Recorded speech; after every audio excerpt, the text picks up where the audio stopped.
what we are, we already are. And, sometimes I liken what occurs here to cracking a safe. If you haven't cracked a safe yourself, you've probably seen a movie or a TV show where someone's cracking a safe. And they might have their stethoscope and they're listening as all the tumblers click this way and that way. And it's as simple as that. We realize who we are. We have many realizations along the way about that. None of those realizations is an arrival point or destination.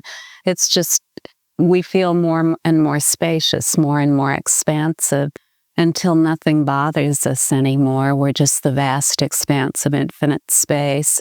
And our life is one of unalterable joy.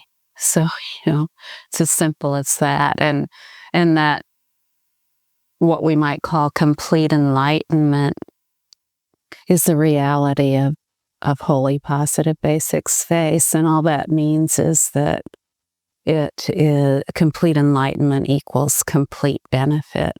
The more we rest as the vast reality of who we are, the more obvious it becomes we've never needed to learn anything. We've never needed to learn anything. All is already known. All is already known in unimaginable ways. We find ourselves able to be and live in a way that we had never dreamt possible. So, when we read things in books like we read about someone walking through a wall or flying into space or having knowledge of all sacred treatises or whatever we read about anyone who has ever lived, those things are true about us as well. All we are is this vast expanse that contains all knowledge. And we can't learn how to be that. We already are that. It only comes about through uncontrived rest. Complete freedom as every single perception. And all that means is when a thought comes up, it's an appearance in, of, as, and through awareness. That's all. That's all that it is. It's only the dynamic energy of awareness. Awareness isn't split off into emptiness or presence or just its energy.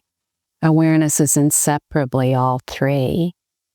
So if we try to make awareness into anything like presence or now or emptiness or dynamic energy, whatever it is, then we take up a frame of reference about what awareness is. But when we just relax, we live as that incredible reality of the inseparability of all three at once. The thought itself, the perception itself, is entirely empty of any origin other than awareness. It has no origin that's independent of awareness. And at the same time, it's naturally present. No one could deny that a thought, say of a tree or even something non-conceptual, is naturally present. There's a vivid reality of that natural presence. And then its energy or activity is also very obvious. There's something there, but at the same time, there's no movement. So we can't really say that it moves or doesn't move or is or isn't or anything else. There's no destination or arrival point.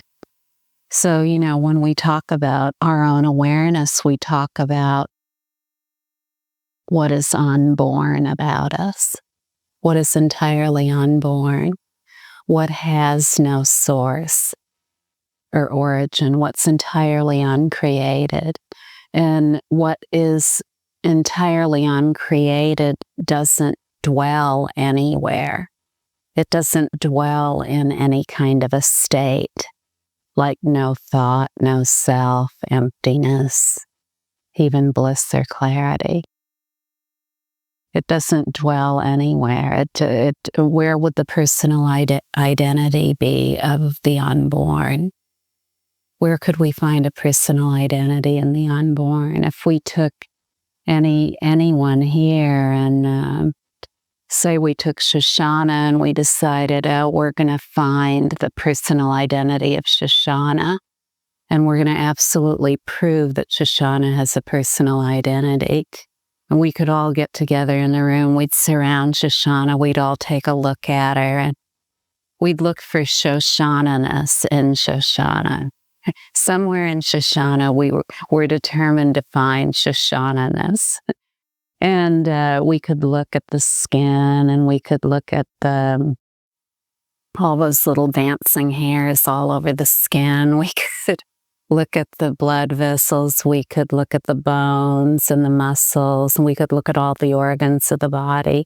But if we looked at each one of those things, we wouldn't find Shoshana-ness anywhere. We wouldn't find a trace of a personal identity, no matter if we searched high and low, if we searched forever.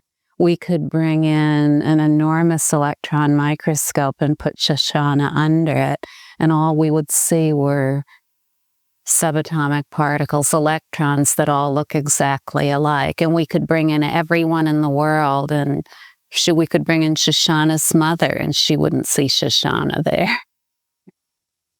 So you see, then we could take all those electrons, we could put them in a linear accelerator and just smash them beyond anything visible into light and sound. And still, we wouldn't find Shoshana-ness.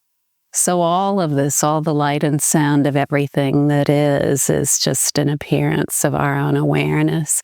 The constant in everything we just described, where we looked into Shoshana to find her Shoshana-ness, the constant is awareness. Awareness is the root of every experience we just walked through. So our awareness is the root of everything, no matter what it is that appears within it. It's equal to awareness, not something other than awareness. So, if we've taken ourselves to be a wolf, it doesn't mean we are one. And there's no wolf to get rid of. You see, if we keep focusing on the wolf, we'll never. If the child who lived with the wolves kept focusing on the wolf, then it would be impossible to realize the humanness. But when the child simply relaxes as humanness and exposes itself to more and more of the reality of what humanness is, that naturally comes about. So, this is, it's very easy. If we think it's hard, then we're on the wrong track. It's just so very easy. And the Great Freedom teaching is just a simple description of how to learn that we were never a wolf. We are who we are, and the more that we expose ourselves to that, the more evident that reality is. So, yeah. The Great Freedom teaching just speaks that in a language that any human being can understand. There aren't any terms that are terms that any human being on earth wouldn't understand. So, it's important. Who we are. It's directly accessible. It's not locked up in any kind of religious or spiritual category or philosophical or scientific or anything else. If we wanted to find a commonality about awareness, it would be humanness rather than any of these categories that require us to take on a special persona. Another one. So, when we just relax with all these perceptions, no matter what they are, they're here, there, and everywhere, like firecrackers filling the sky. But just like each spark of a firecracker dissolves instantaneously in pure space, so all of our perceptions are exactly the same. And when we rest naturally in the immediacy of just one perception, we taste that conclusively. It is so definitively conclusive in us When whatever perception comes up, we simply rest as the origin of that perception awareness. And in that, we naturally see that we are that perception. It's not anything separate from awareness. It just appears, abides, and disappears instantaneously in, of, as, and through awareness. And when we do so, when we rest in that way, when we rest naturally, totally naturally, freely, without contriving anything, without describing anything, without seeking anything, we see in a very decisive way that awareness is all there is in that perception. Awareness is all there is. And we see that that perception vanishes without a trace, and that the next perception also occurs as that awareness. But see, if we think that we have to work to try to get to that, to some kind of state called awareness, then we're going to constantly be trying to rearrange all of our points of view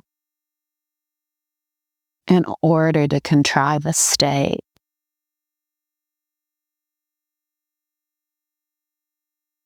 Life's a lot more fun than that.